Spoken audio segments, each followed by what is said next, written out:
Hello everybody, I'm going to give you a top tip that was given to me by Simon Wheeler, who's actually on this site.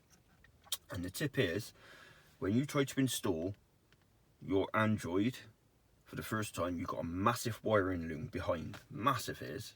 And when you try to push the radio back in, it just will not go.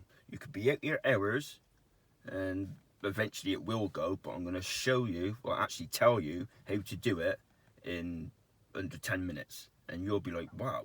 But anyway, this is what happens. When the radio's out, you've got the wiring loom behind. And it's so big, you know there's no way it's going back in. So how do you get the wires from behind this radio when you can't get your hand in to go where you need it to go? Well, the tip is, and thank God for Simon Wheeler again, is when the radio's out, you've got access to this part here, your AC. And it's only a fascia, and it's held in by a screw here and a screw there. And when the radio's out, you just unscrew, and it drops down. Disconnect the wires so you don't short anything, and you can get your hand right behind.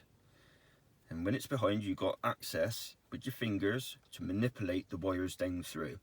And believe me, it took me less than 10 minutes, and I was so happy. But anyway, as you're pulling it through with your left hand, you're pushing it with your right hand. Once it's flush, you've got to bring it back out, only slightly, but enough so that you can bring this piece back up after you've connected the wires back to it. And then you've got access to the holes again with a long screwdriver. And then once it's in, you can just push it back the rest of the way. And then obviously you put the screws down there and there. And why they don't show you this on YouTube, I don't know, because it's a very, very crucial point of the installation, but they just always seem to cut that out. But once again, thank you very much, Simon Wheeler.